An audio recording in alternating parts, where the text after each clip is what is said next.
Afternoon. Lovely to meet you, Gary. Thank you very much for joining us and offering to assist with our podcast for Dying Matters 2023. Joe and I had seen you on Twitter and under your @Gary Scribbler, isn't it, on Twitter? And obviously, the topic that you use your art to help communicate is obviously right at our heart, because it's about palliative and end-of-life care and your experience of grief and bereavement.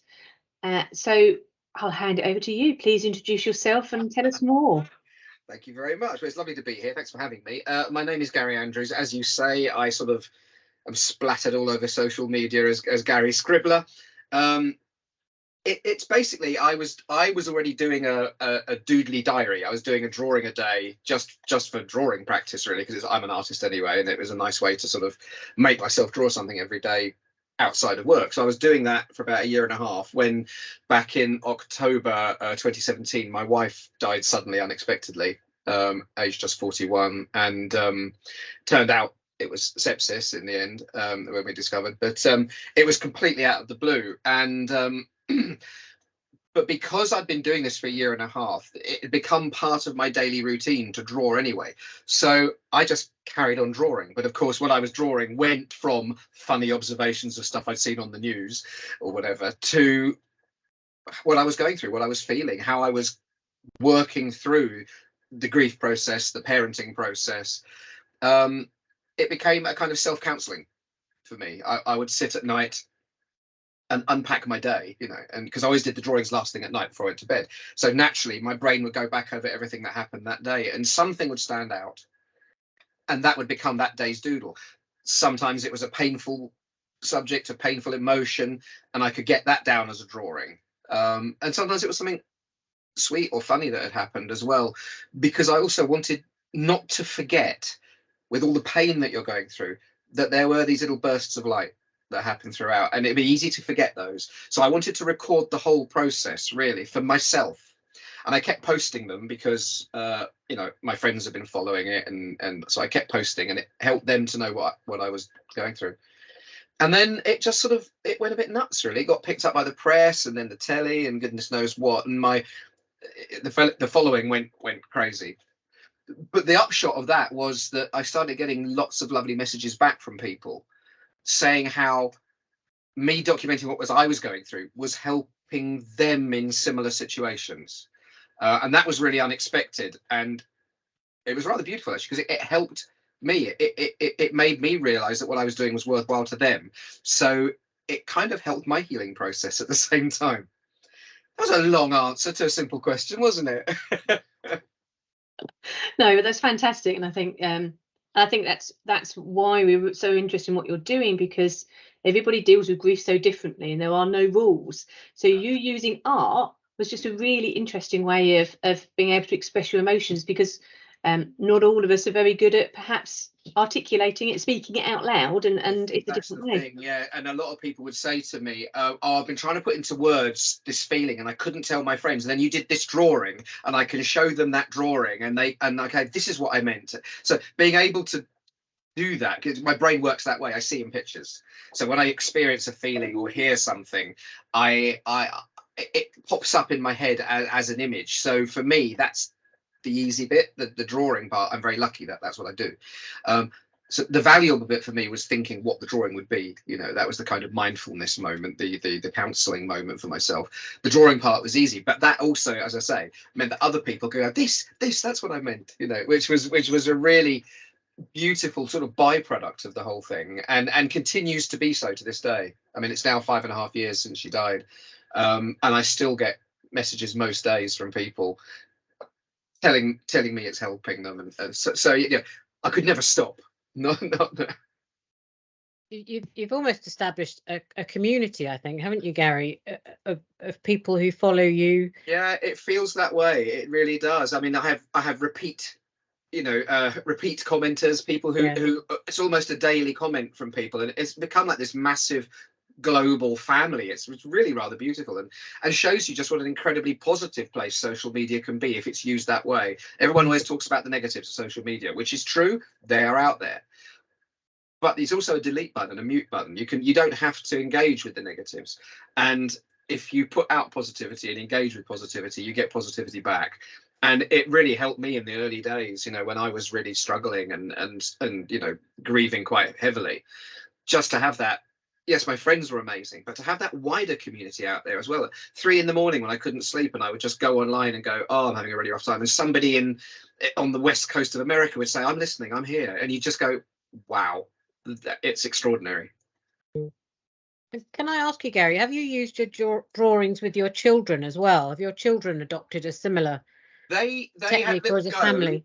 Yeah, they had a little go at doing some of the drawing. They doodled a bit, but like all kids, their staying power wasn't there. But what they've done was actually they used my drawings. They would go back into the books and they would look through them. And for them, it was a sort of help them chart their journey, because they figure so heavily in the drawings, obviously. So the books, you know, the sketchbooks themselves help them look back and chart their journey. I still catch my daughter, she's coming up 16 now, and I still find her having pulled one off the shelf to have a look at sometimes, you know, one of the early ones. And so it's, yeah, they've done that. I mean, my daughter did some writing, she did some poetry. That was her sort of initial response to it. My son disappeared into very dark humor. He was only 7 when she died, and his response was to just be very funny, which was fascinating. He's worked through, I mean, he still is, he's always has been, always will be a funny guy, but you know, they are both very able to talk about it and to talk about her. She's very present in our lives still, even though there's no denial as to what happened. We talk about her every day. And they can be very open, and they can talk to their friends, but they've had friends who've lost people, and they can talk to them about it and be there for them. So they've been very mature about it, actually. And I wonder if it's perhaps helped them through your drawings to see how you have experienced the loss of their mum as well. So I think so. One of the things, you know, outside of the drawing, one of the things I decided, like from the moment I discovered she died and I had to tell them the news, was never to sugarcoat anything, not to work in euphemisms. You know, when I told them, I said that mummy's died, I didn't use any kind of, you know, strange sort of metaphors. I wanted to just tell them straight. And I said to them, one of the first things I said, look, I'm going to cry. I'm really upset. You're allowed to cry. I'm going to be crying in front of you. Don't feel you've ever got to hide anything from me. And it was a two-way process. So I didn't do the big, strong daddy thing, you know, because I think that just wasn't going to help anybody. And yeah, so I think seeing me express my emotions, my feelings, both in life and through the drawings, I think has helped them, because sometimes the drawings would express something I was feeling but hadn't articulated. So I think they got to see all sides of it that way, which was kind of useful for them. Yeah, I was just going to ask about, did you have any traditional forms, I guess, of bereavement counselling or anything like that? Or did you really just find that your art and your support through social media was enough? I felt that was enough. I mean, we were offered, and I said to the kids, do you want to speak to somebody? The school has offered if you want it. And they said, no, we just want to talk to you. And I was like, that was fine. And I have some very close friends who they could talk to as well. Friends of ours through the theatre who were family friends, so they've had a really nice circle of people they could talk to, and that is the secret. They talked. I think a lot of the times when people don't talk is when counselling helps, especially with people who have got no one to communicate with or don't know how to communicate. We're very lucky that we're a quite communicative family and have friends, because we're theatrical, and have friends who are open about talking about emotions. So we kind of counselled each other, really, and the offer is still there if they want it. I've always said to them, you know, I remember talking to Carrie Ann Lloyd about this, and it was like, you know, years later, 15 years after her dad died, before she had counselling, you know. So I've said to them, you know, it's never off the table. If ever you feel something is not come out, just let me know and we'll sort it out.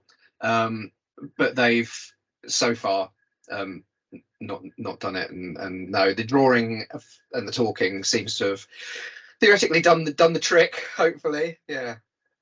Well, I guess the drawings are, like you say, that you know, you talk about your daughter picking up one of the books. They are bit like having photographs on phones, isn't it? It's that constant reminder, Exactly and that. something you can And flick back to. the nice thing about the drawings as well is, you know, photographs are great. They capture a moment, they capture a thing, they capture an image.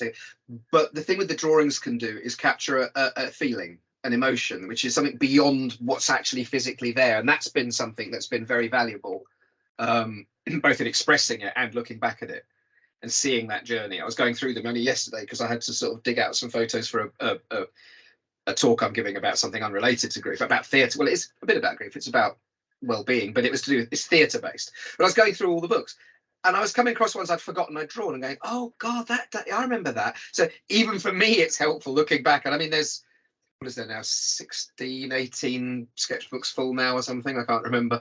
So yeah, I keep finding ones that I don't remember drawing, because sometimes I was drawing them in a state of, you know, high emotion or whatever. Then that went and I went to sleep. I've forgotten. So it's kind of fascinating for me to look back as well and see how far I've come. Yeah, I think it's lovely. As I say, it'd probably take a bit long to go back to all your pictures on Twitter then if you've done 16 books worth. That's a lot of pictures. Well, it's 5.5 years since Joy died. There's 7 years worth of actual drawings altogether, and that's one a day. So if you do the maths, that's quite a few drawings. I know, but lovely, as I say, again, with that social media, that it's there, isn't it, forever? It's it out there, yeah. It is. And people discovering it. I get people going, oh, I've just come across your feed. You go, oh, that's amazing. You know, well, you know, enjoy it, have fun going back.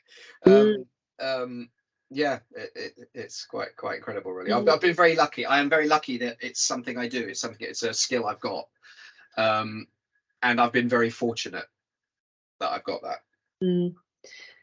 Now, obviously, you know, obviously what we work in is your palliative and end of life care, which generally is about expected death rather than the unexpected. So, you know, it's really interesting to also hear that Joy's death was unexpected. It was a sudden event, and obviously there are potentially different ways of coping with that. Whereas, you know, somebody that has an expected death, sometimes, you know, you can prepare. It doesn't necessarily prepare you ever for. I've had close friends sort of go. You know, I had a very good friend of mine, you know, died a couple of years, you know, ago, and they knew for a year that it was happening, you know, and you could see his partner, you could see in her some of the things that I went through after, that going through before, you know, some of the things you have to come to terms with when it's a sudden death, you can come to terms with before the person dies. And so, yeah, I think the processes are similar. It's just where they sit on the timeline is different. And I think even in that sort of, you know, preparing for an expected death, you could use this same sort of technique, this same drawing thing, you know, in the run up to it. I think it would be just as valuable, definitely. I know that there are a number of hospice organisations, aren't there, that use art therapy for children specifically leading up to the death of a parent or a grandparent or family member, but also I think creativity as a way of expression, not just for children but for adults, has been very helpful in the hospice environment in the past and indeed in the current day. But sadly, some of those resources aren't as available as they were due to cut in funds, etc. So it's really great, isn't it, that if you're able to do that independently, like you've been, Gary, and share that so that other people can benefit from it as well. Inspire other people to give it a go. And I've done workshops on this. I've done quite a few sort of Zoom workshops and stuff about this kind of thing, about how you don't have to be an artist to use art. You know, I'm lucky. My drawings look like drawings. They look like things. You could almost not know what end of a pencil to use and you can still make art work for you.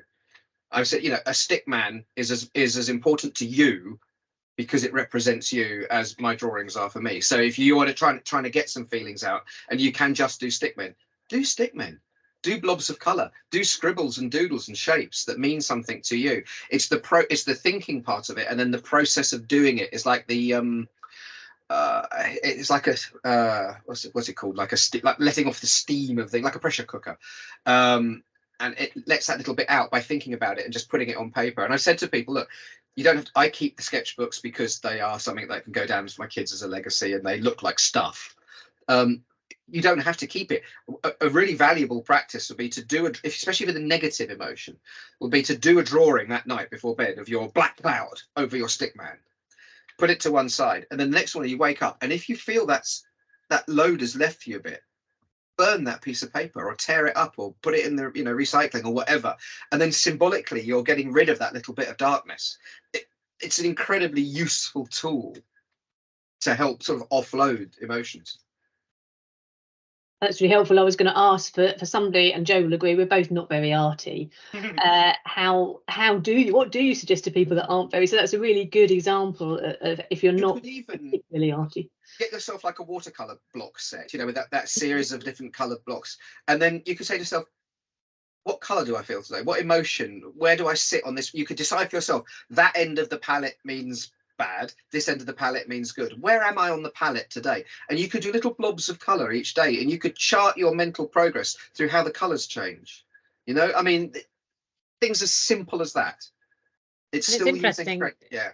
Now you say that, it sounds so simple, but it for me, who's completely not artistic, that wouldn't have even entered my head. So I can see how your workshops might be helpful for people who aren't particularly artistic or like myself. I claim myself to have no imagination whatsoever because I am so non-artistic. I don't even think there's a word to describe me.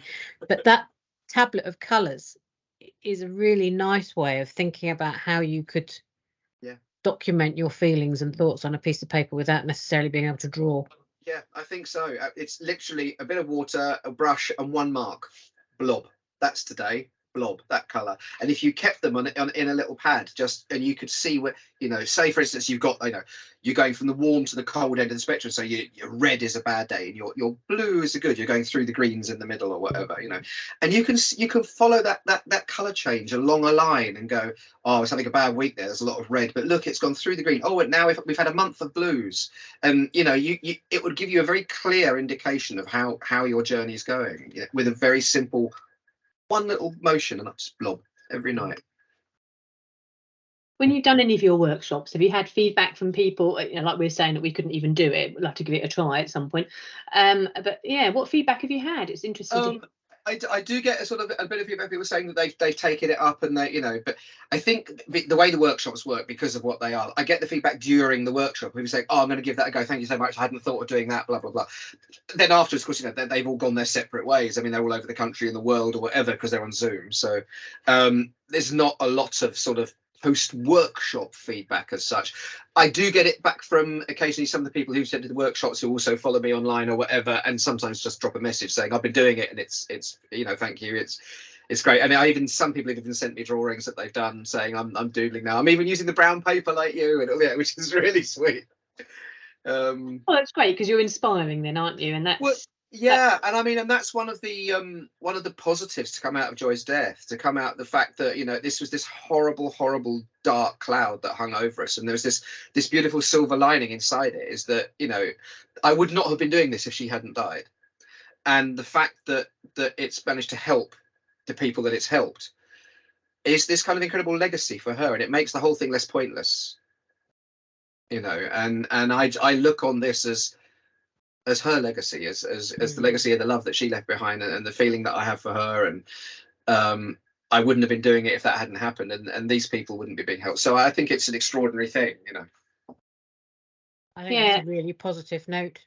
I was just going to ask about your book Finding Joy, isn't it? Which yes. Do you want to just mention a bit about that, because it would be interesting? Yeah, sure. I mean, it was, what was it, a couple of years ago now, I think it was, or just over that. Publisher got in touch and said, have you thought of putting them into a book? I said, well, I've thought about it, but I mean, I've never thought about, And they said, well, we'd like to publish. And I went, oh, okay, which was really nice. And I worked together with a very good editor there, and we put this book together, and it was released. It was just the end of lockdown, actually. It was in like year and a half ago, something like that, and it's called Finding Joy, and it sort of tracks the progress from the moment I found out through it's about 2.5 years worth of the journey. We selected sort of a representative cross section of the drawings. There's a couple of hundred of them in the book, just under a couple of hundred drawings, and it charted the journey, and about it doesn't have an ending. It opens out saying the journey continues, but there is light on that. And yeah, it's had some lovely responses again with that, and people buy it as a gift for other people that have been bereaved and things like that. And I feel very privileged to have been able to do it. You know, it's a shame it came out when it did, and we couldn't do any marketing because we're all stuck indoors. So it's you know, but I'm never going to retire on the proceeds. But it's beautiful to know that it's out there helping people who are, you know, struggling or whatever. And I think it's still, you can still get it from hopefully all decent books. I know Amazon have got it, but hope, you know, try your booksellers first. Well, I guess it's a bit like your Twitter story though, isn't it? You started off small, just doing this little bit, Yeah. and it's grown and grown and grown, and finding joy is probably very similar, like you say, where you couldn't publicise particularly, but actually, Yeah. and that's why I wanted you to talk about it, because if it's something that Beautiful. helps somebody, Yeah. then it's worthwhile, isn't it? So yeah, so thank you for taking the time to do that, because I think you can never have too much, can you? Too much information to help you. And you know, as I say, I felt very honoured to be able to be able to do it, and the fact that you know, the publishers took me on to had faith to sort of put the book out there. It was lovely, and you know, as I say, it's been such a positive response to it. It's been really beautiful. So yeah. So can I ask, if you reflected back on, and obviously not meaning to bring up any sadness particularly, but on Joy's death, is there anything that you would have done differently with regards to perhaps your bereavement, or your, you know, especially when you reflect back on those drawings? Do you know what? I don't think so, actually. I kind of, I followed my instincts throughout the whole process. I didn't sort of have a playbook to go by. I mean, I lost both my parents. They both died by the time I was like 31. And I was the only child, so I'd been through close bereavement before. So the practical side of it, I kind of was prepared for. So that helped, I guess, because that can be quite overwhelming. But having dealt with that twice, I that side of it wasn't a problem. I knew what to do, which meant it allowed me to sort of look at my emotions that I was going through. And of course I had the kids who I had to sort of feed and clothe and everything, and that was incredibly helpful in a lot of ways, although it was tough having to care for them, having to go, yeah, it may feel like everything's over, but it isn't. You know, we've got to, you know, we've got to keep going. And so I just followed my gut as I went along, and I kind of think, I think it all went okay, actually. I think Joy would have been proud with how we dealt with it. I think she would have been pleased with what we did, the way we marked her death, the ceremonies around which we did, which were all a bit different as well. I think that she would have been on board with all that. She'd have rather have been there and not having happened, obviously, but yeah, I do feel that, you know, she would have been going, yeah, that's right. Well, that's nice, and that's what, you know, reflecting back, isn't it? You only get, as they say, when somebody that's dying, you know, when it's more of an expected case, you only get one chance to get it right, and it's very hard. But also when it's such a sudden event, it's even harder. The speed of it's very different, isn't it? It is, and you're having to deal with stuff. You know, suddenly everything's thrown at you at once, like, oh my gosh, and that's when, you know, friends were incredible and family who sort of, you know, muddled in and sort of came around and sort of did what they had to do, which was fantastic with the practicals. And I've never eaten so much lasagna in my life. You know, the official food of the grieving. I think pretty much everybody turned up at my door with a lasagna. It was fantastic. Yeah. I think also because she died in hospital unexpectedly, that there was a slightly drawn out process after she died as well, which gave me time to sort of decide how I wanted to mark things properly, you know, to do things the way she would have wanted, that I wanted.